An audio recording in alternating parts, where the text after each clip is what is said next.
If every revolution is about the overturning of the old regime, certainly by the late 70s, early 80s, you see that with the sexual revolution. It's an electric vibrator scientifically designed. Indulge your sexual pleasures and fantasies. It was a gift that people had won. In other words, it was a sexual revolution. They won, and now we live like that. Let the games begin. Why not meet where all the swingers meet? The underground Maharaja Lounge, which swings 24 hours a day, 7 days a week. Clubs sprang up to cater to every sexual interest. They were really set up for anything goes kind of sex, where you had harnesses and buckets of Crisco, and you could just go at it for hours. And you better get your ass down here right now. Before AIDS happened, every night when you walked home, you had sex with someone. I mean, that's amazing to imagine, but it really was like that. It was a game that was now going to be played. It was about sexual freedom, but it was also about serious business. Whenever I get some money, I buy Calvins. Tune in to pornography in the privacy of your home. Well, millions of people are doing it on X-rated videotape cassettes. It reached a peak of such sexual lunacy that no one alive today will ever see that again in their lifetime. Might as well face it, you're addicted to love.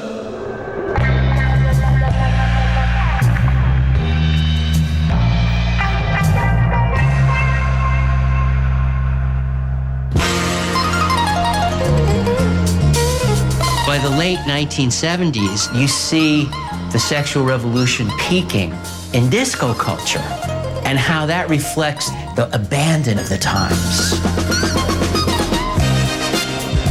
Disco was the music of sex. People would dance all night and then, go home and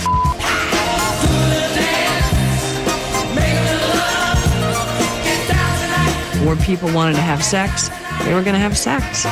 We would go around to Xenon, Studio 54, the two largest discotheques of that era. Society columnists adore Studio 54 for the personalities it attracts. But the real star are the music, the lights, and the dance floor, where practically anything goes. A typical night at Studio 54, I saw many people having sex in full view of other people. You were going up to the VIP room, there was a lot of sex going on up there. I'd had sex up there many times. It was a very permissive environment. Drugs everywhere. Cocaine was like the candy and flowers of that era, and everybody was on Quaaludes. Quaaludes, in addition to relaxing your muscles, completely relaxed all inhibitions. work like a sexual can opener, sort of. You would get somebody higher than they'd ever been before and take advantage of it.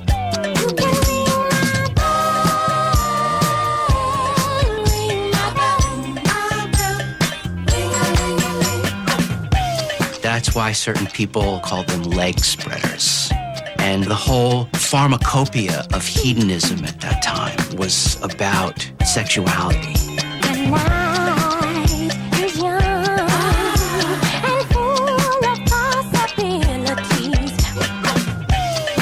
All the people that I hung with were super heterosexual, but we always went to the gay clubs to hear the newest music. It was the best DJs, the most underground stuff.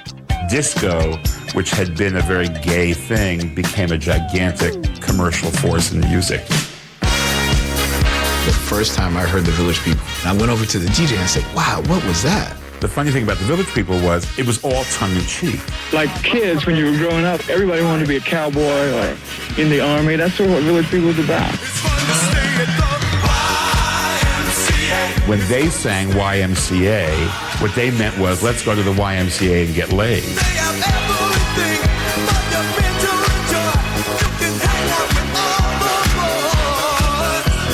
But what the audience heard was, let's go have a good time at the YMCA. You could look at it either way, so they couldn't get in trouble.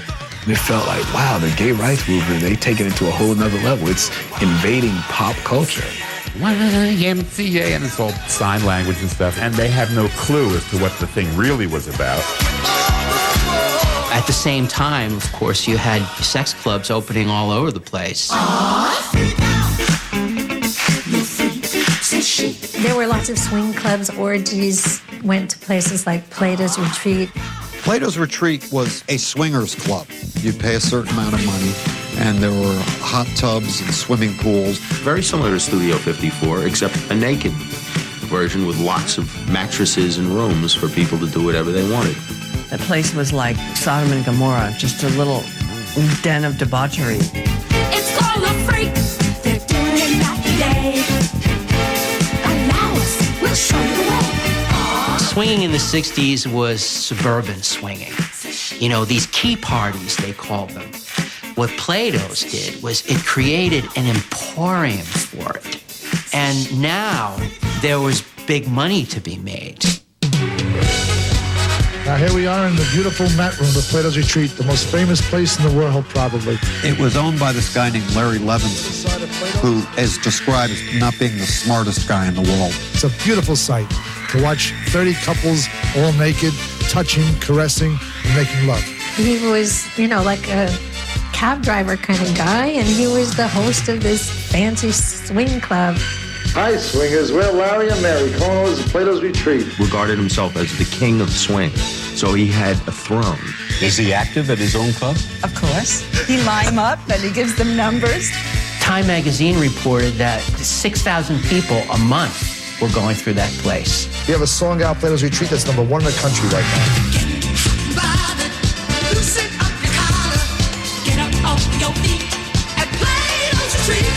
There was often entertainment, strippers, or some kind of sexual skits. 7 to 9 p.m.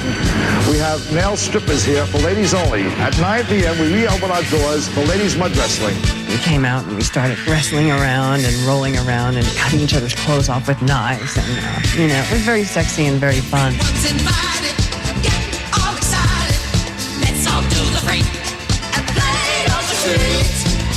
Lots of porn stars and suburban people. It was an incredible mix of people. Have you seen Bonnie make love to another man? Yes, I did. How did you feel the first time? My mom said it's wrong. My dad said it's wrong. My rabbi said it's wrong. But I think it's right. As you see, this young lady seems to be enjoying herself immensely, and all the couples will be also starting tonight. It was not the most luxurious place. One was not tempted to go in the hot tub, which had a kind of film over it. They were serving bologna and not beluga. You get a meal that's fantastic. You get any bar mitzvah, a whole smorgasbord. I remember enjoying the food the most. It always seemed clean to me, the buffet. I mean, you might have someone's balls, dipping into the chopped liver now and then. I'm not going to eat anything at that buffet at all. I don't think there's anything worse than thinking about middle-class, overweight people having sex. And that's what Plato's Retreat was always to me. It seemed to be filled with dentists from New Jersey with zits on their backs. It was not my idea of a Roman orgy. There was a moment at Plato's Retreat where a woman took on 86 men. You have this porn star, Tara Alexander, who decides she's going to break the Guinness Book of World Records for how many men she can sleep with. I'm looking for a kiss. I've gotten tired just watching her. I want to find out how she feels. How do you feel? Tired? Still not completely satisfied, though. The spermathon, as outrageous as it seemed, was only something that was indicative of a trend in the sexual revolution. Whatever was happening could be pushed more.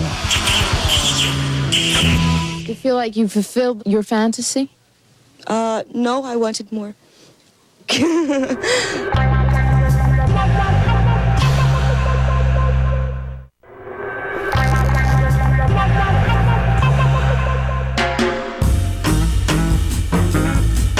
The thing that happens in the 70s is the merchants of the sexual revolution become the ones who are going to push the envelope.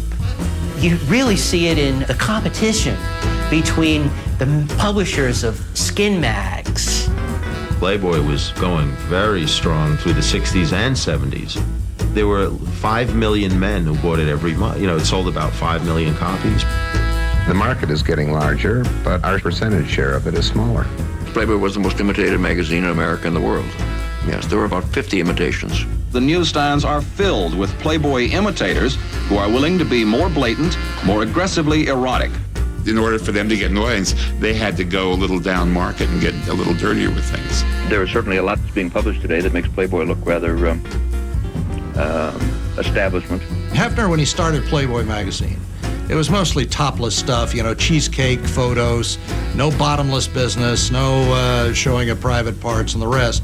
Guccione took it lower. I'm Bob Guccione, editor and publisher of Penthouse magazine.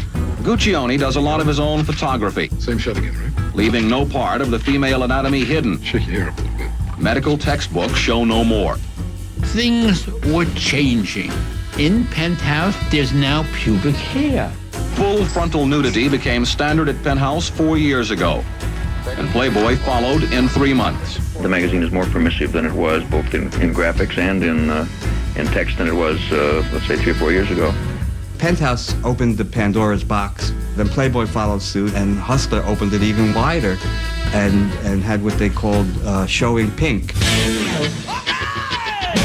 Larry Flynt's Hustler is probably the most uncompromising porno magazine yet. Enough to make Hugh Hefner wince. Larry took Hugh Hefner to an OBGYN area. The path was clear in terms of where we were going and who we were appealing to. Hustler is nothing more than a mirror that reflects the private fantasies of the individual readers. It's as commonplace in America as apple pie. He and Bob Guccione and some of the others fed the drive to the bottom. Playboy seemed to be, I don't know, do I want to say more elegant? Hustler was just vulgar to the extreme.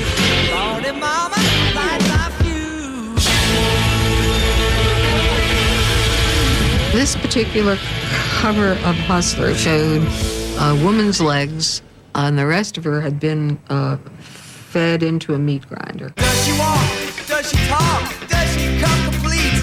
And the caption was, "We will no longer hang up women like pieces of meat." You'll see that there's the FDA stamp of approval in the lower right-hand corner. Women are literally made into pieces of meat. The spread inside shows a woman spread with ketchup. It looks like blood, there's a kind of implicit violence. At one point, porn had seemed like a means of liberating people, of transforming sexual attitudes. But by the late 70s, there was a campaign to eliminate pornography from the culture, from both the far left and the far right. We have to do battle now with pornography.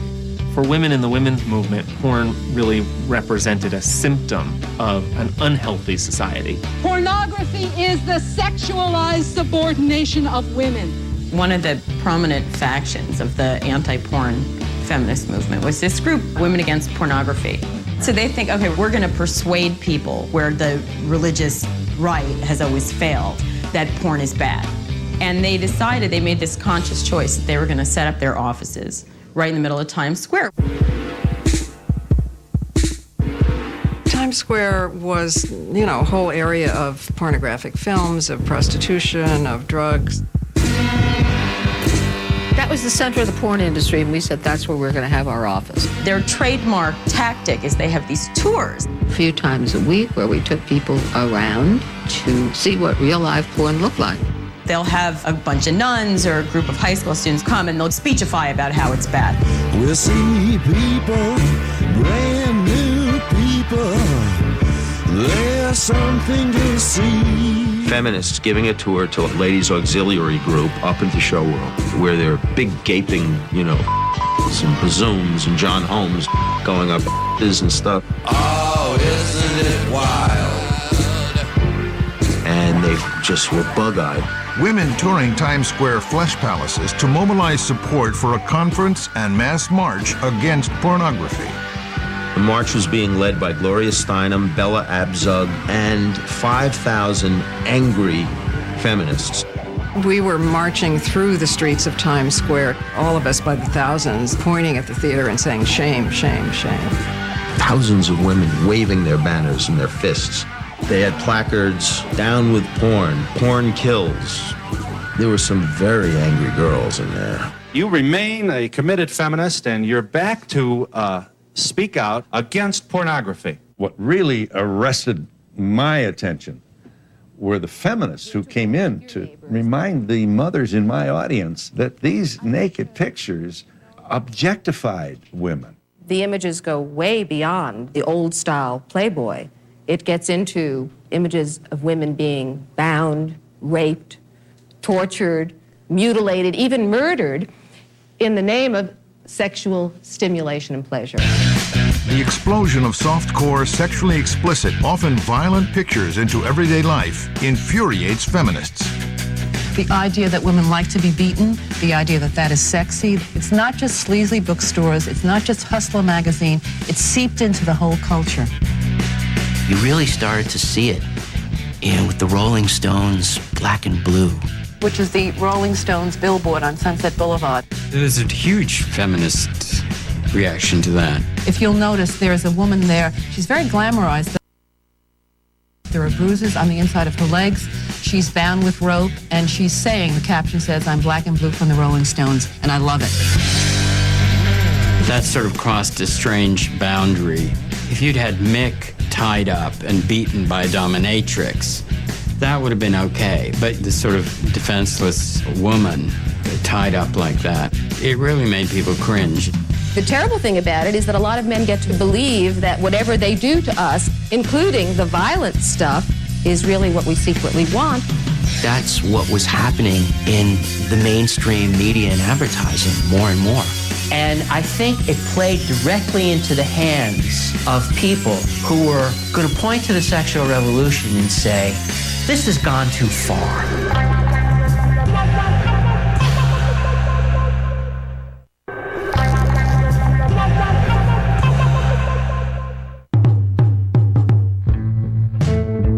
By the late 70s, you see a confusion about sexuality and, in many ways, a real backlash against the sexual liberalism of the 60s and the early 70s. When you talk about a sexual revolution, you're really talking about a nuclear strike on the home and on relationships. The end result is great, great damage to the family in America, which is already hurting at 40% divorce rate. We know now that divorce is increasing in epidemic proportions, and it seems to be contagious. Women are changing their own roles, and men are having trouble coping with that. Divorce is changing the way we live today and the way we will live tomorrow.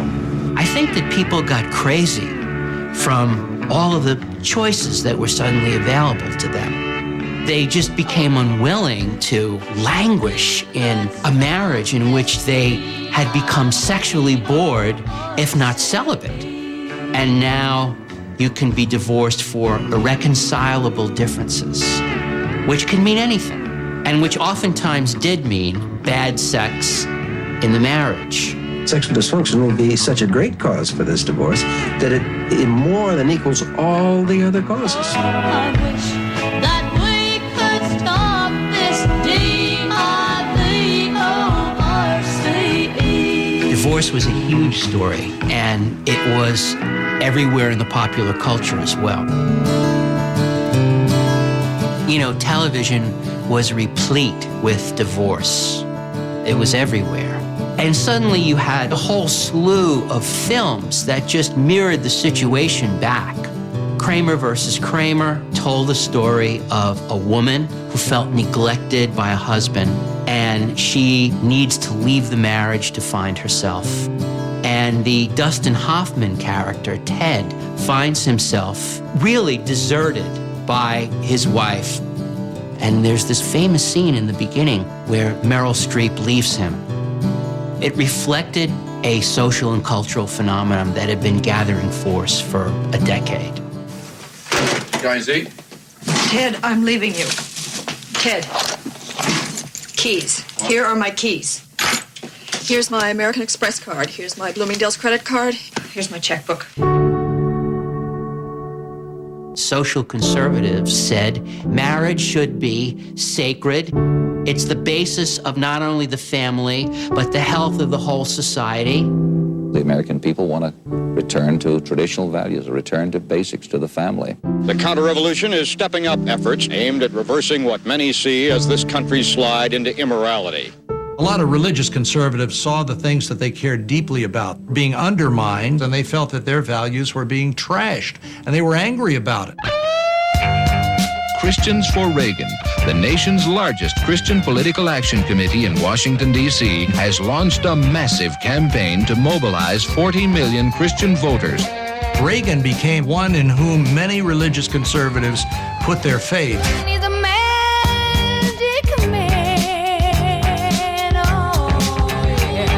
The Christian right became very much involved in politics and played a major part in getting Reagan and the Republicans into office in the beginning of the 1980s. We have state legislatures, state governments, both houses of Congress, and a president committed to all the principles that a majority of moral Americans want. We consider pornography to be a public problem, and we feel it is an issue that demands a second look. If the sexual revolution had really come to pass, how would we have wound up with Reagan and Bush? The fear of the sexual revolution was bigger than the revolution itself. And the pendulum swung back very hard, I think.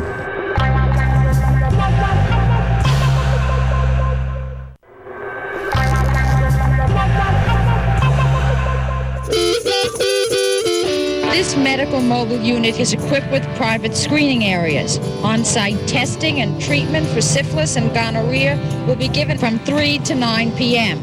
Today, the best preventative measure is the proper use of the condom. The need for the program was brought into focus by the record number of VD cases last year. By the late 70s, people are paying more attention to the darker sides of sexuality, and that gets expressed in the culture. In 1980, Brian De Palma makes Dress to Kill, in which Angie Dickinson has casual sex, what Erica Jong would have called the zipless F, and bad things happen.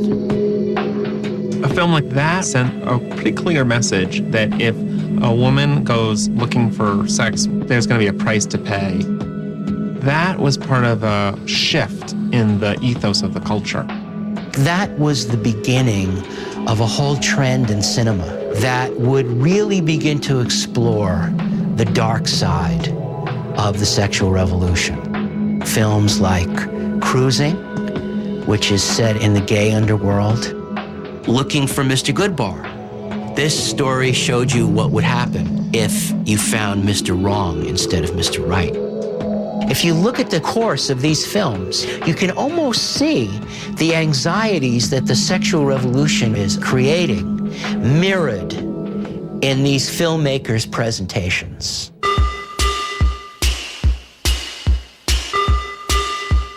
In the early 80s, people were pretty anxious about sex. There was a plague that people were terrified about, and that was herpes. Oh, tainted love.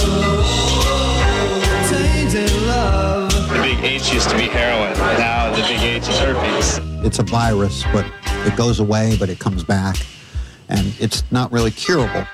The media was always along for the ride of the sexual revolution, and they had been reporting the story of sexual freedom for a long time. And this was a new story for them, the story of sexual anxiety. Well, socially, I think people are probably a lot more cautious when they hear that there's some sort of an epidemic. Sometimes I feel I've got to run away. As horrible as it seemed, in fact, it was not the end of their lives. Of course, they could never have conceived that the sexual revolution would actually encompass its own Holocaust. And that, of course, was right around the corner. The lifestyle of some male homosexuals has triggered an epidemic of a rare form of cancer. A number of gay men start coming down what they call gay cancer, where they get these opportunistic infectious diseases. Many victims get a rare form of cancer called Kaposi's sarcoma. Others get an infection known as pneumocystis pneumonia. It was referred to as the gay pneumonia because gay people were catching it, and nobody knew what it was, but it seemed to have symptoms like pneumonia. Suddenly, like leprosy broke out. I had to wear like spacesuits to go visit people in the hospital. It was really frightening because nobody knew what it was, and you thought you were going to die. I'm very scared that I will come down with the Kaposi's at some point. The moment that any kind of slight abrasion occurred, I rushed to the doctor. I had noticed these bumps on my skin. It didn't hurt, but they were multiplying. They're getting skin lesions, and no one knows what this is. They first come up with the name GRID. As the 80s progress, what GRID becomes known as is AIDS. AIDS, AIDS, Acquired Immune Deficiency Syndrome. AIDS has no cure. They don't even give me a 1% chance. There was an undernote of hysteria about it. This could affect you. We have no idea how it's transmitted. And at the present rate of progress, there are 10 times as many men with AIDS every 2 years. It's definitely transmissible. Just how, I don't know. Is it through blood? Is it through saliva? Is it through, I don't know. Nobody knew. Toilet seat? Maybe. You know, that was the joke we used to have is, can you get AIDS from a toilet seat? Only if there's another guy sitting on it already.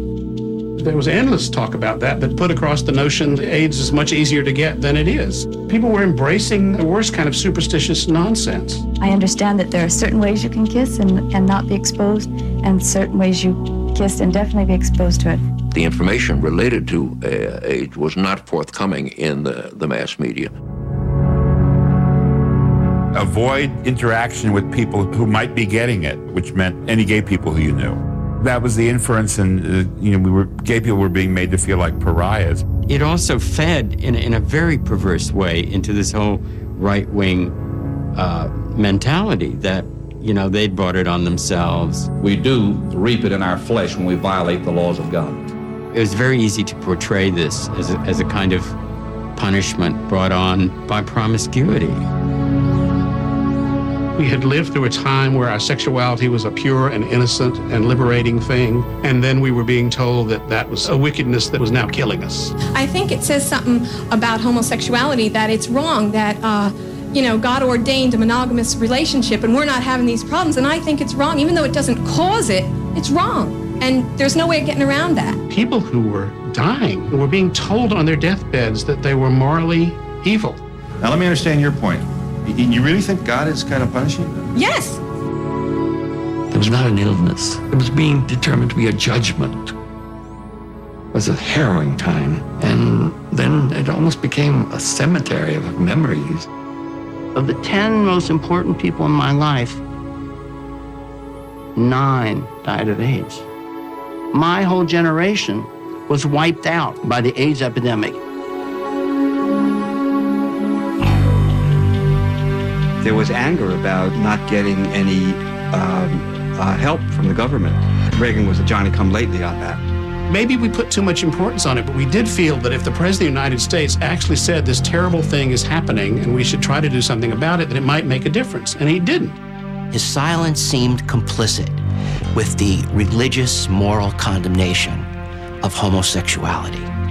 When Rock Hudson came down with it, that was the turning point. Mr. Hudson is being evaluated and treated for complications of acquired immune deficiency syndrome. No one ever suspected in the American public that Rock Hudson was even gay. The Rock Hudson who had played the big, strong Texan and giant opposite Elizabeth Taylor, gay? Impossible.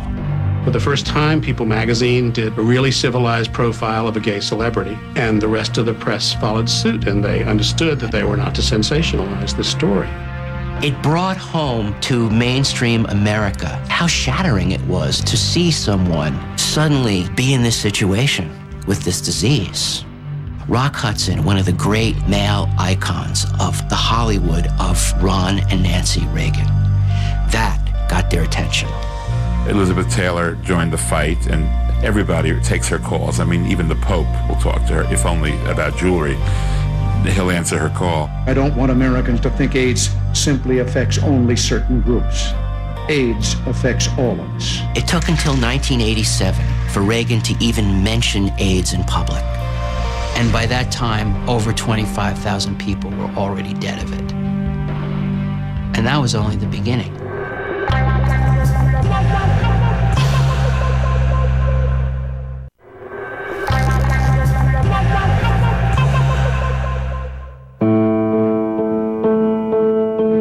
At dawn today, a quilt made by Americans across the country was unfurled. Each of the 2,000 panels bears the name of an AIDS victim. The AIDS quilt was a watershed in how America would have to really come to grips with it. Years ago, we really didn't have to think about anything like this, but now we do. We began to think of gays the way we would think of ourselves, our loved ones, our family. When you see signposts like Rock Hudson dying, you say, my God, we always thought he was one of us, but he was one of you. But really, we're all together.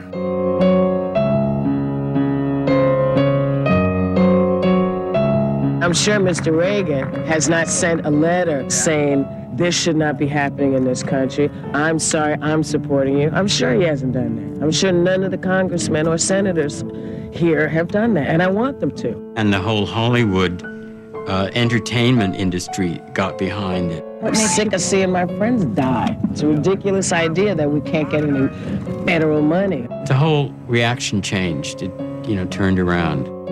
The quilt was really only the beginning of America's dialogue of sanity and compassion and awareness. It's becoming increasingly clear that AIDS can be transmitted heterosexually. Many single people are now spending more time in health clubs than bars and discos. It's a time where you really need to find someone to get serious with.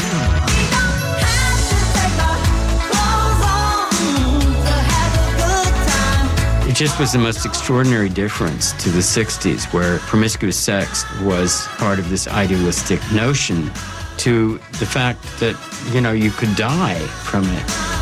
You were not just having sex with that person, you were having sex with their entire sexual resume. It definitely reduced the number of partners in my life.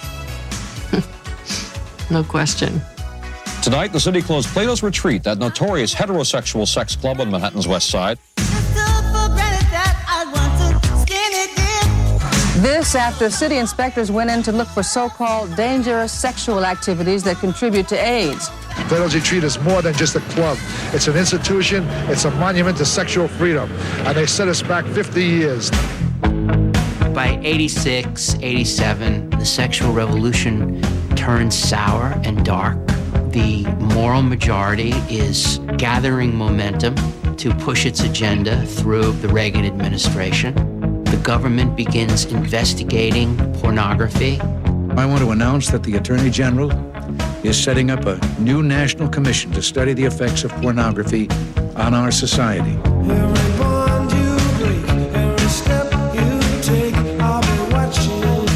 After a year of hearings and surveying the sex scene, including a Houston peep show, the 11-member commission concluded that substantial exposure to sexually violent materials bears a causal relationship to sexual violence. The Meese Commission was something that was simply a payback for the Christian right. After hearing testimony critical of Playboy and Penthouse magazines, the commission sent letters to some businesses selling them, saying they'd been branded as porn. If magazines, like movies, were rated, Playboy would wind up being somewhere between an R and a GP. Shortly after, 7-Eleven stores pulled the magazines from their shelves. It was allegedly an exploration of pornography. It wasn't really that at all. It was just a cross-country witch hunt. The commission members, like others who've tried, could not define pornography and, like others, simply said they knew it when they saw it. Porn is like this. People in the United States will masturbate it with one hand and push it away with the other. And that's the way it's always been. The entire mood of the country had swung into anxiety, into fear, and this movie comes along and just completely captures the mood. This lawyer played by Michael Douglas, who's a happily married man, nonetheless goes for this incredibly explosive sexual encounter.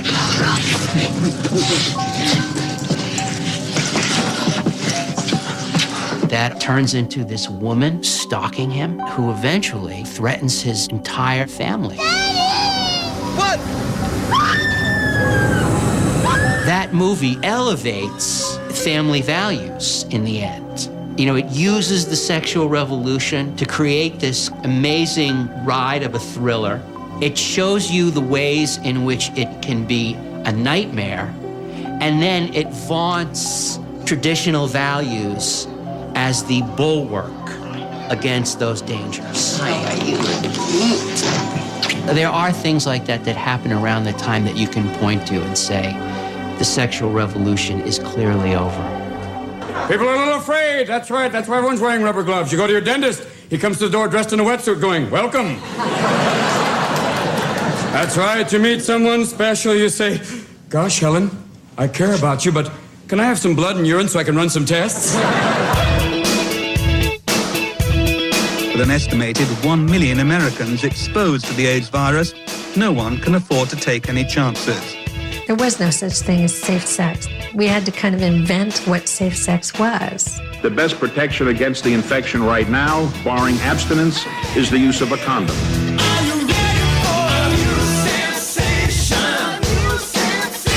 And sex just isn't cool without condoms for protection. Use a condom to help protect yourself. Use a condom. Use a condom and don't have sex with anybody who shoots drugs.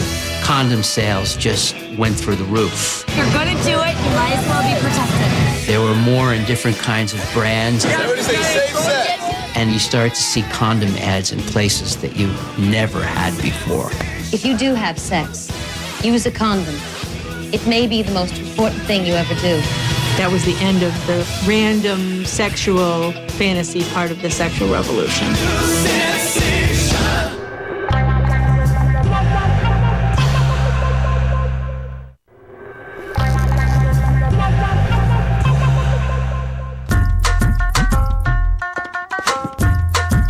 Today, sex can kill you. You see, there's this disease, it's called AIDS. We usually think of AIDS as the official end of the sexual revolution because for a discrete period of time in American history, sex had been freed from serious repercussions. I'm still not completely satisfied, though. But I think it's really important to take a more nuanced and more balanced and wider view.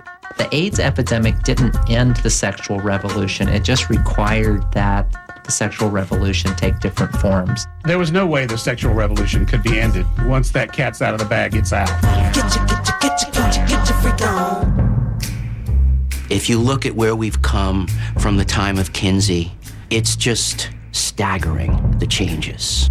Father, Mother, this is Pete. You're giving me fever. It wasn't a question of not having sex. It was a question of not talking about it publicly, not having it in books, not having it on TV. Porn then was like this dirty thing that people masturbated to in the privacy of their garage, as opposed to what it is now, which is like the inspiration for most of pop culture and certainly 99% of reality television. A lot of what the sexual revolution was about was saying, look, we all do these things. What's wrong with doing these things and saying that we do it? Everybody's got the fever. That is something you all know. The sexual revolution changed laws, it changed people's attitudes, it changed people's behavior. The real change was among women. They began to have a lot more opportunities for socio-sexual experiences. You give me fever. We're in a post-feminist era in which a new generation of women has grown up in which they're much more comfortable with their own sexuality. The bad news is all this emphasis has been put on women looking as much as possible like a porn star with implanted breasts. At the same time, it's so easy to forget that my mother couldn't get a checking account without a signature from her husband or father. We who've lived through it all know that the changes have been amazing. In the 50s, you could look down your secretary's blouse, and there was nothing she could do about it. Imagine where we were then.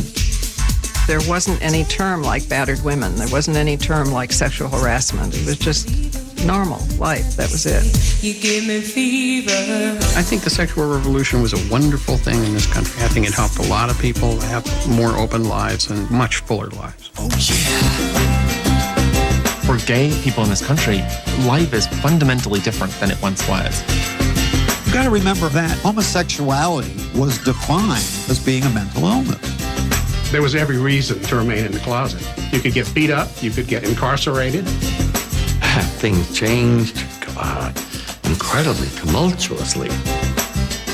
I feel as if my life has had a purpose, and that's what I try to convey to other people about coming out.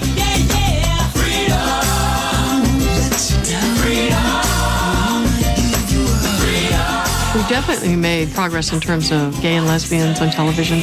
The L Word particularly, it couldn't have happened if a lot of other shows hadn't come before to kind of break ground.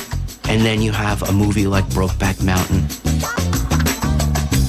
That was probably the first time a movie dealing so integrally with homosexuality was seen by that many people and celebrated. That's the breakthrough. There's a lot more freedom now, but there are a lot of people that want to take that freedom away. Some issues are never going to go away. You can't talk about them without igniting passion and anger and ideology. We're to prevent the meaning of marriage from being changed forever. Our nation must enact a constitutional amendment to protect marriage in America. Under 30% of the American public now live in a male-female heterosexual marriage relationship with children. The consequences of that have been a societal fallout that continues to affect us to this day. America remains a very Puritan people. Jesus is Lord! So that we are fascinated with sexuality and still feel that shame and guilt. So in a certain sense, we've come a long ways and yet we haven't. Stay on the scene like a sex machine. It's like there's this pendulum of freedom and repression, 2 steps forward, 1 step back. We've seen what it's like to be in fear and shame about sexuality. And we've also seen what it means to live in a society of permissiveness to the point where it becomes numbing. How do we find the balances? And that's something that every generation will have to ask itself, because we live in a society of freedom. And as long as we are privileged to live in that society, the issues of sexuality will be in flux. Hey, we're gonna make